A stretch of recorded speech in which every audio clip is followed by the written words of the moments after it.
Since the beginning of recorded history, the human race has been at war. First with members of their own family, then their fellow countrymen, and finally nations at large.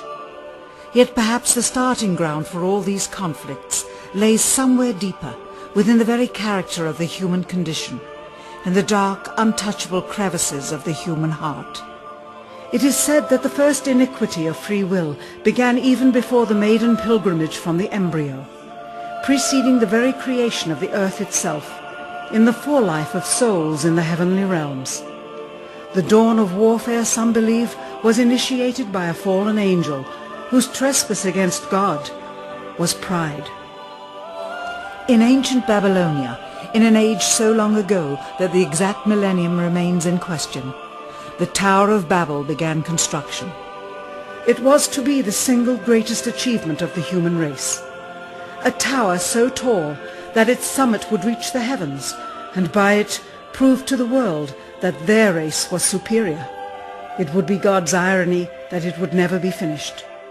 Time passed, nations fell, a machine age emerged, and once again the ingenuity of the species which held dominion over all others unveiled what was at the time the most monumental accomplishment ever imagined, the largest machine yet constructed, an automation so mammoth and so revered even before its first demonstration that its only befitting name was Titanic. On April 10th, 1912, it set sail.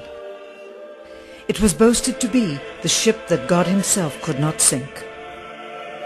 It would be God's irony that the very element that was meant to keep it afloat would cause it to sink. Water, frozen water, in the form of an iceberg. Not even one voyage did it complete. And then the next age embarked into the annals of human history, perhaps the last age, the space age. Competition for victor was unparalleled. Powerful nations spent billions in unabashed rivalry to outdo the other. The Soviet Union launched the first orbiting satellite, the first animal, the first man. They had logged 500% more hours in space than the United States. And in June of 1969, they launched an unmanned probe to the moon to retrieve the first soil sample from another world, just 1 month before Apollo 11. That's how close the race was. Had their unmanned probe not crash-landed into the lunar surface, the first moon rock brought back to Earth would have been by the Soviet Union. Richard Nixon, president at the time, had this to say about the latest work of the human hand. It is the greatest week since creation, the greatest event since the laying of the foundation of the seas, since the origin of the universe itself, since the design and formation of the delicate human eye through which all these things are perceived, was a flying machine with its 2 passengers landing on its closest celestial neighbor and returning from where it came. Perhaps again God's irony lies somewhere within this great boast of humankind. The building of the tallest tower for the sole purpose of standing out among the races was never finished. The machine that was so great that it was said to be untouchable by even God never completed its first voyage. And finally, the crowning achievement of humankind, the greatest boast of the species, the event in human history most associated with pride in our own accomplishments, landing on the moon. 20 years later, and years behind schedule, the same space program couldn't put into Earth orbit a telescope with a lens that focused. And yet 2 decades earlier, a mission 100 times more complicated worked on its first occasion. With close scrutiny of the motives of the zealous Nixon administration, a critical examination of the entirely government-controlled press coverage, and newly discovered footage of the crew of Apollo 11 staging part of their mission, we wish to detail what may come to be the greatest government conspiracy of all time. A funny thing happened on the way to the moon.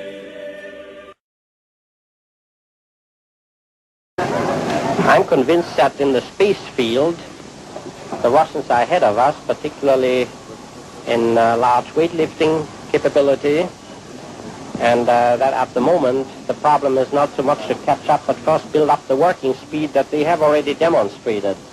After we are running as fast as they do, there's still a considerable gap to close, and only the future will tell whether we'll manage to close that gap. We cannot and will not ever get into this race as we should, so long as all of our objectives are short-term objectives. We've got to have no finite end to our objectives. The end of our objectives should be as far as we can see at any given time. But right now, we need a 10 to 12-year program that has as its ultimate goal the manned domination of space. And if we don't, we're going to be in trouble. I believe that this nation should commit itself to achieving the goal before this decade is out of landing a man on the moon and returning him safely to the earth. We must assure our preeminence in the peaceful exploration of outer space, focusing on an expedition to the moon in this decade. T-minus 60 seconds and counting. We passed T-minus 60. 55 seconds and counting. Neil Armstrong reported back when he received the good wishes. Thank you very much. We know it will be a good flight. Good luck and Godspeed. 40 seconds away from the Apollo 11 liftoff. All the second stage tanks now pressurized. 35 seconds and counting. We are still go with Apollo 11. 30 seconds and counting. Astronauts report it feels good. T-minus 25 seconds. 20 seconds and counting. T-minus 15 seconds. Guidance is internal. 12, 11, 10, 9. Ignition sequence start. 6.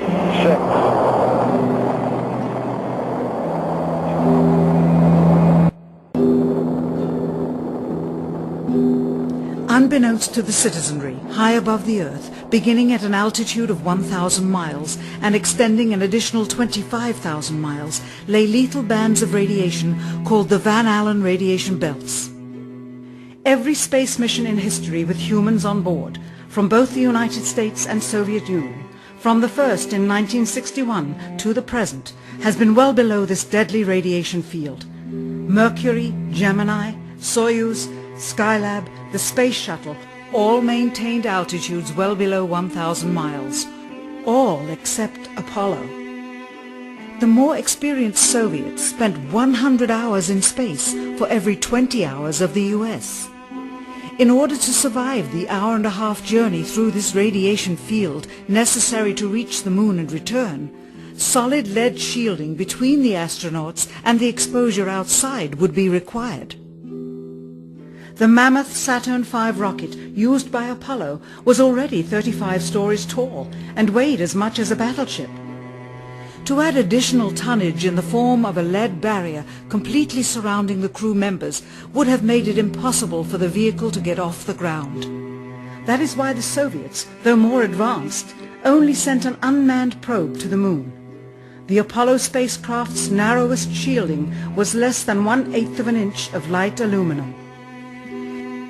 In 1998, the Space Shuttle flew to an altitude of 350 miles, one of its highest altitudes ever, hundreds of miles below the beginning of a field of radiation that was so severe that the astronauts inside of their shielded spacecraft and inside of their shielded spacesuits saw flashes of light with their eyes shut that they described as shooting stars, due to radiation penetrating first the shuttle's shielding, then their spacesuit shielding, then their skulls, and finally the retinas of their closed eyes.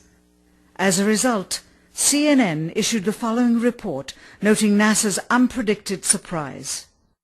The radiation belt surrounding Earth may be more dangerous for spacewalking astronauts than previously believed.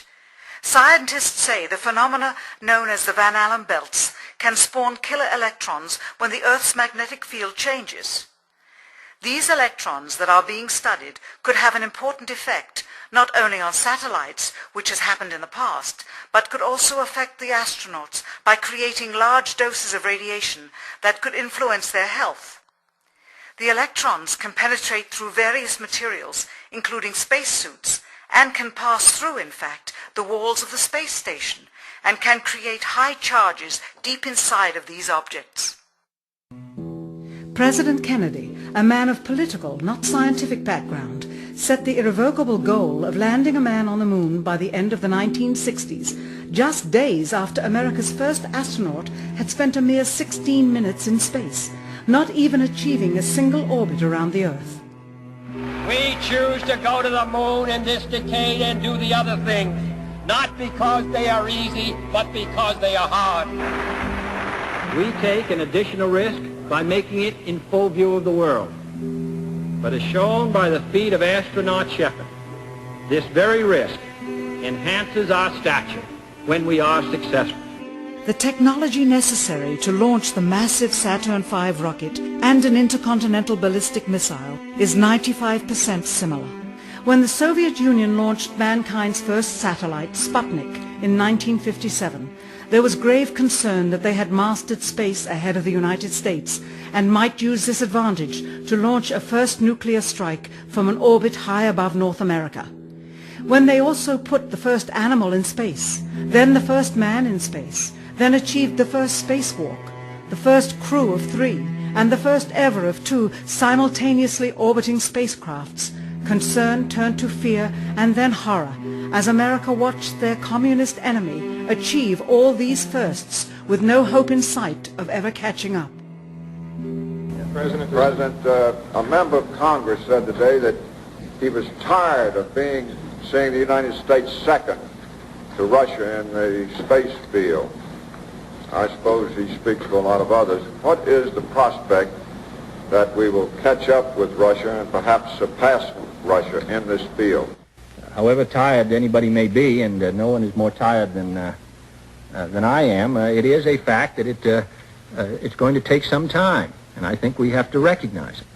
They secured these large boosters, which have led to their being first in Sputnik and led to their first putting their man in space. We are, I hope, going to be able to carry out our efforts with due regard to the problem of the life of the man involved this year.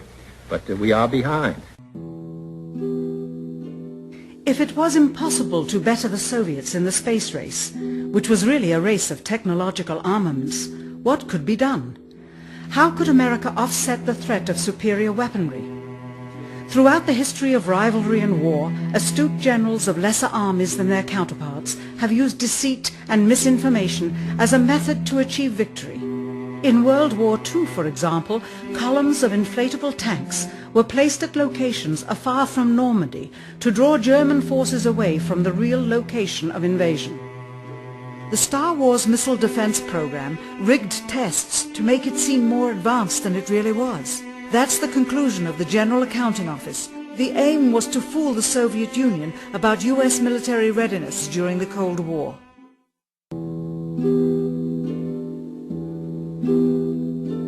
Certainly, it was not possible to fool just the Soviets about US strategic capability in the 1960s, while somehow informing 200 million Americans of the truth secretly. In order for them to believe the United States had the capability to go to the moon, everyone would have to believe it. Furthermore, the pride of a nation was at stake, and the goal of a martyr, not to mention the growing unrest domestically of a government throwing tens of thousands of lives away in a foreign war riddled with contradiction and ambiguity. In addition, the Apollo program had already spent billions of dollars. If it failed to achieve its goal with such an investment, it would indeed be a large and bitter pill for the taxpayers to swallow. The cost of the program, whose sole goal was to be the first to plant a flag on the lifeless rock just outside the Earth, if adjusted for inflation to the 21st century, was $135 billion. With a profit margin of just 7%, this would be equal to over $9 billion profit going to the privileged contractors chosen by their friends at NASA. If the machinery was in fact only achieving Earth orbit, as other earlier missions had already done, then the completion and functionality of the other components would not have been as important, and even more profit would have been made. $135 billion could feed 2 million people for their entire lives. It could also buy 2 million two-bedroom houses. Yet how could such an undertaking be kept secret, and for such a long time? To the latter, One needs only to remember that an unsolved riddle 6 years older, the assassination of President Kennedy, still daunts the minds of the vast majority of Americans. As a parent of a conspiracy, as his assassin being assassinated himself, the truth of the matter has still escaped history. In keeping a secret of the magnitude of the Apollo missions being fraudulently created, one turns to the Manhattan Project for comparison. Surreptitiously building the first nuclear bomb during the early to mid-1940s involved 129,500 people over a 3-year period. Yet the secret did not get out. A quarter century later, the art and technology of espionage inevitably improved, narrowing dramatically the number of players in the know of a large clandestine operation. Just 1 year before the first mission to the moon, NASA launched the Tetra satellite, specifically designed to simulate flight data coming from the moon, so that the ground crews could rehearse the landing, much as the astronauts did in their own simulations. Had it not supposedly fallen back to Earth, all that would have been needed during the actual flight would be a repeat of one of these computer programs, with a few original variations, transmitted to the satellite for rebroadcast to Houston. Scores of computers and their deceived operators on the ground would then receive prearranged information, including the alleged location, altitude and fuel consumption of the spacecraft, as if it were descending to the moon's surface. If the Soviets tried to find the actual location of an Apollo crew in the hundreds of thousands of miles surrounding the Earth and the moon, it would be tantamount to trying to find a rowboat in the Atlantic Ocean. The fact that the Apollo program was so departmentalized, with various construction and test sites around the country, meant that only a few people saw the whole picture. And for the first time ever, there was no independent press coverage of such an historical event. Whatever pictures and sound were distributed to the public were strictly controlled and previewed by the federal government. They were then disseminated unchecked until this hour. For who would realize that the unthinkable was not only possible, but absolutely true?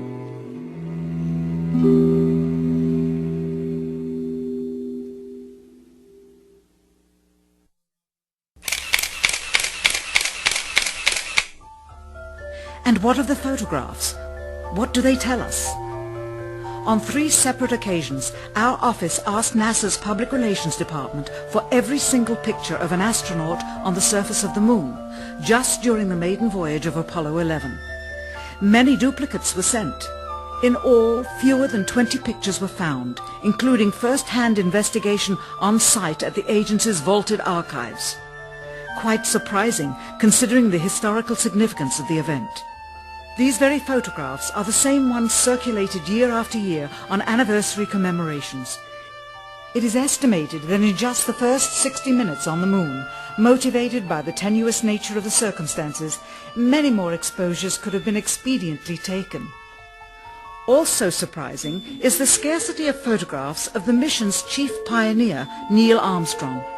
The greatest achievement in human history, and of the man whose first step echoed around the world, dawning a new age of scientific enlightenment, there is only one full-body picture of him on the moon, besides this ghostly reflection. This one, taken by an automatic camera mounted on the side of the lunar module. Perhaps he feared liability should the whole conundrum later become unraveled. Perhaps he has forgotten that he attested to the authenticity of the event with his signature on this plaque engraved by the federal government. In fact, in the more than 30 years since the event, aside from NASA's initial press conference and the occasional brief anniversary remarks where few questions were permitted, he has never given one on-camera interview to anyone, ever. From an analytical standpoint, photographic anomalies have to be sought out with an understanding of lighting and shadows. The most straightforward is simple. When objects are lit solely by the sun, as all the scenes on the moon were said to be, after all, lighting equipment was not only impractical, it was unnecessary in bright sunlight, then all shadows, regardless of the landscape, will run parallel with one another and never intersect, as shown by this example. In these seldom-seen photographs, obtained from a rarely used auxiliary NASA archival site, it is clear that these scenes were lit with artificial light. These shadows, which are cast at different angles, are evidence that a second light source is being used. In addition, the sun would not cause an isolated hotspot like this, only an artificial light would. Again, intersecting shadows and another hotspot. And again. And again. It is simply impossible for this picture to have been taken with sunlight on the moon. Here, the shadows are shown to be as black as pitch. And yet here, completely in a shadow, the astronaut is lit up like a Christmas tree. How can this be? Or this, on the shadow side of the lunar module. In this magnification of an Apollo photograph, a rock, very likely a papier-mâché prop because of the crease here, is categorized with the letter C. In later releases of the same picture, the letter is gone, probably airbrushed out. Here a crosshair, which was burned directly into the image from the film plate and thus should always appear on top of the objects in the photograph, appears behind the object in this scene, clearly revealing a composite of two pictures into one. Someone apparently forgot to create a burn crater underneath the lunar module's 10,000-pound thrust engine, despite the fact that during ground tests there was a real concern for the vehicle falling into the hole the engine created as it descended. Here is a Norman Rockwell depiction drawn just 2 years earlier based on the latest specifications and scientific data. In these enlargements, it looks as though the lunar module was simply placed there. Not even one speck of moon dust on the landing pod. As a result, all subsequent flights had to have the same discrepancy, which was explained away by the effect of no atmosphere. And what about stars? On the moon, with no atmosphere, they must have been quite a sight to behold. Yet there is seldom any mention of them, if ever, by any of the astronauts on any of the missions. Undoubtedly, creating a mural with all the constellations properly placed in the sky would have been virtually impossible to create accurately, much less realistically. A competent amateur astronomer would have been able to call attention to the slightest error in measurement. The answer? Not to talk about the stars. Ever. In their post-flight press conference, it was the only question to which Neil Armstrong responded with an absence of memory. When you looked up at the sky, could you actually see the stars and the solar corona in spite of the glare? We were never able to see stars from the lunar surface or on the daylight side of the moon by eye without looking through the optics. I don't recall during the period of time that we were photographing the solar corona what stars we could see. I don't remember seeing any. Years later, though, Michael Collins would remember seeing the elusive stars and wrote about them in Expeditions to the Moon. It seems his memory improved the older he got. Why don't stars appear in any of the photographs? Simply because the proper, mostly closed exposure setting for the camera's iris, set that way to compensate for the bright sunlight on the moon's surface, completely diminished the faintness of relatively distant specks of diminutive light. This answer is true. It does not, however, explain why they never took any pictures of the stars by themselves, with an exposure setting perfect for them. While they took 3 automobiles to the moon, they never took a photographic telescope. Had they done so, they would have been able to see farther into the universe than had ever before been realized. If they had taken a telescope and were not actually on the moon, they would have had to concoct undiscovered galaxies that might one day prove to be non-existent. The cost of the 3 moon rovers in 21st century currency? Nearly $60 million each, though they had fewer parts than a Jeep. Where was all this money going? Then there's the flag, blowing in the wind, at least twice, on the atmosphereless moon. We can only guess that most of the missions were staged inside for fear of possible aerial or satellite reconnaissance from an unfriendly nation.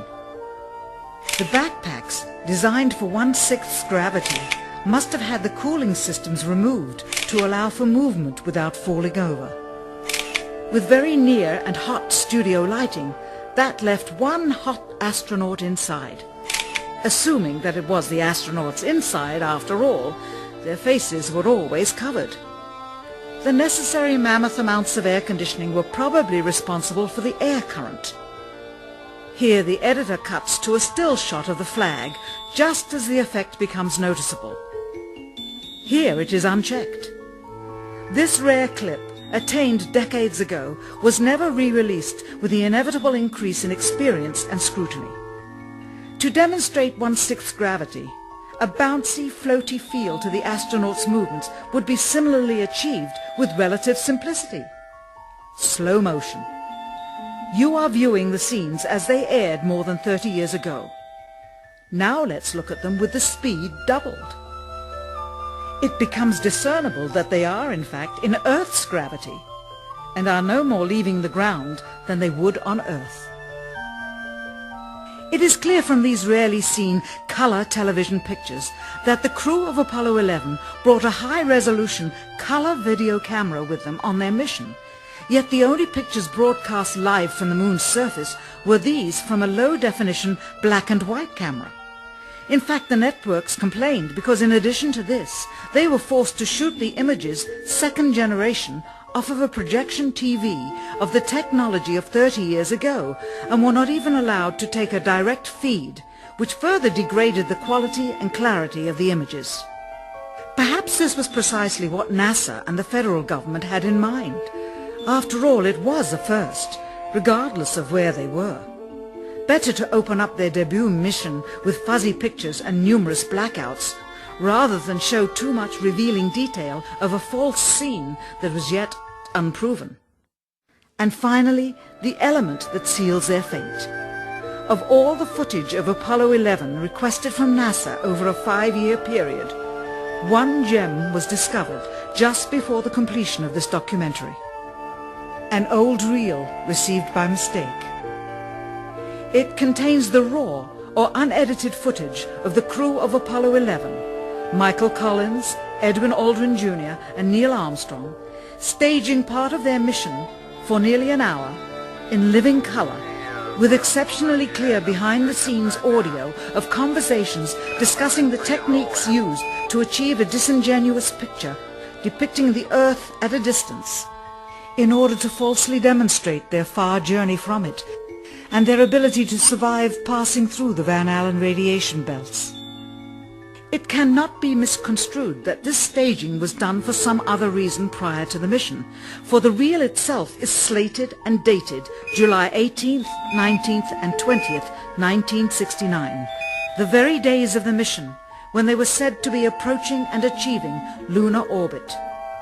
Furthermore, it is apparent they are in genuine zero gravity aboard the actual spacecraft, necessary to convince the mass media of their authenticity, just not any further than Earth orbit, as you will see.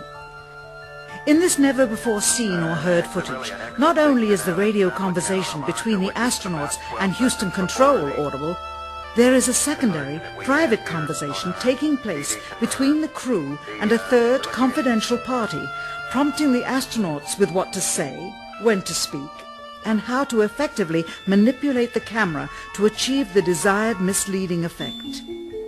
NASA claims that the Houston transmissions were the only ones taking place with the astronauts. Listen now as Houston Control initiates a conversation with the crew, only to find them too preoccupied with the behind-the-scenes trickery to respond. Moments pass and the oversight is picked up on by the clandestine third party, who quickly prompts them with talk. Immediately, Neil Armstrong speaks. Hello, Apollo 11. Houston, Goldstone says that the TV looks great. Over.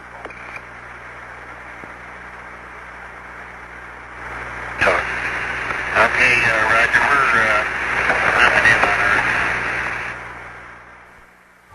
Again, the illusion they are attempting to create is the Earth at a distance, to demonstrate their far journey from it, and their ability to survive passing through the Van Allen radiation belts.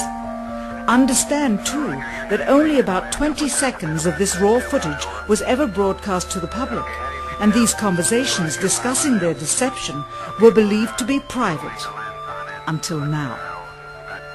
Here they discuss that these television transmissions were in fact not broadcast live as everyone believed. They were first screened and edited for playback later. Roger, Neil. We just wanted a narrative such that we can, when we get to playback, we can sort of correlate what we're seeing. Thank you very much. Here they discuss the fact that they have turned out the lights and have blocked out sunlight from entering the spacecraft through the other windows, as to not cause any reflected light to fall onto the spacecraft's wall in the foreground. Okay, very good. Well, we shut out the sun coming in some of the other windows into the spacecraft, so it's looking through the number one window, and there isn't any reflected light. The reason this was done is so that the truth of the matter would not be revealed. It is this. Though the federal government would have you believe that this is a view of Earth from a distance out of the spacecraft's window as it nears the moon, it is not. What they have ingeniously done is placed the camera at the back of the spacecraft and centered the lens on a circular window in the foreground, outside of which it is completely filled with the Earth in low orbit. The circumference of the window then appears to be the diameter of the Earth at a distance, with the darkened walls of the spacecraft appearing to be the blackness of space around it. That is why they wanted the interior dark and blocked out the sun from entering through the other windows. Here you can see the extruded window, probably 2 inches thick at the bottom. This is because the Earth's shine is coming in at a downward angle. It also causes the Earth to appear to be an irregularly shaped circle, for you are seeing the outside of the window at the bottom and the inside of the window at the top, which together form 2 different sized halves of a circle. Subsequently, this take was never used. As they perfected the shot, a crescent-shaped piece of black material was inset slightly into the window to create the illusion of the Earth's terminator line dividing night and day. It is uncannily convincing. During this segment, intended to be edited and played back later for the worldwide television audience, dated July 18, 1969, Neil Armstrong condemns himself as he states that he is 130,000 miles out, or halfway to the moon, as the NASA flight log also states on this date, when he is in reality in low Earth orbit of a few hundred miles. Roger, Houston, Apollo 11. Calling in from about 130,000 miles out. Here, during another segment, also intended to air after review, Neil Armstrong falsely explains to the viewers how the shot is attained by putting the camera's lens to the window's glass, as it would have to be if they were the claimed distance away from the Earth. We only have one window that has a view of the Earth, and it's filled up with the TV camera. If the window was completely filled up with a TV camera, as he stated, then an astronaut's arm would not be able to get between the camera and the window, as it obviously does here in this outtake. South America becomes invisible just off beyond the Terminator or inside the shadow. You can also notice how the astronaut operating the camera reacted to the mistake by attempting to pan away from it. Blue gas. See white bands of major cloud formations across the Earth. This is a segment that they believed wasn't even being recorded, much less suitable for broadcast, for the lens was being zoomed out and the scene was being changed to that of an interior of the astronauts at work, and apparently the stop button popped back up on the recorder without notice. Here is the diffused work light that they used to see camera controls, but not throw light onto the spacecraft's wall. Here they remove part of the crescent insert.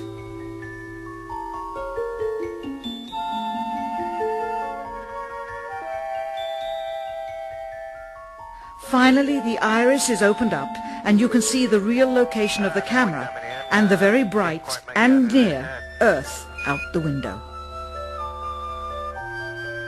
Here is the slate for the 19th of July, and the same shot of trickery on the 19th of July, and then the 20th, and the same misleading shot on the 20th. Later that evening, they were said to be walking on the moon. How can this be when they were in Earth orbit only 9 hours earlier, and the moon is some 3 days' journey away? Furthermore, if they genuinely went to the moon, why would they be faking any part of it? Why this trickery with the window? By faking being halfway to the moon, it becomes apparent that they did so because they could not even go halfway. It thus confirms that the stumbling block to their success was the lethal radiation of the Van Allen radiation belts. Since the same equipment was used on the subsequent missions in the 40 months that followed, none of them could have gone to the moon. They only increased their proficiency at staging them. When some TV viewers of the second manned mission to the moon telephoned the networks complaining that reruns of I Love Lucy were being interrupted, it became clear that for the taxpayers, once was enough. But it wasn't enough for the government and contractors. Billions of dollars of pure profit went with each return.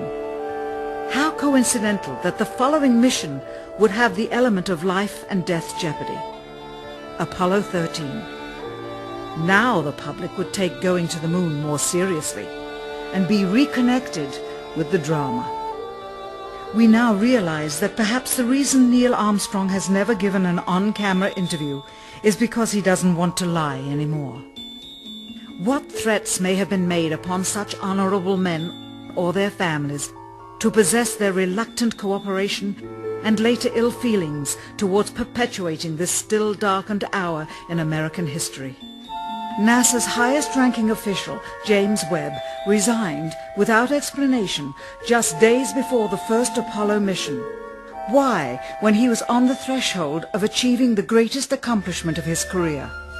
All 3 Apollo 11 astronauts also resigned shortly after their return.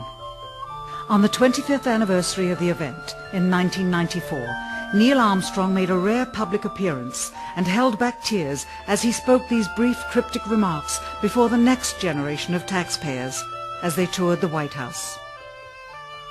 Today we have with us a group of students among America's best.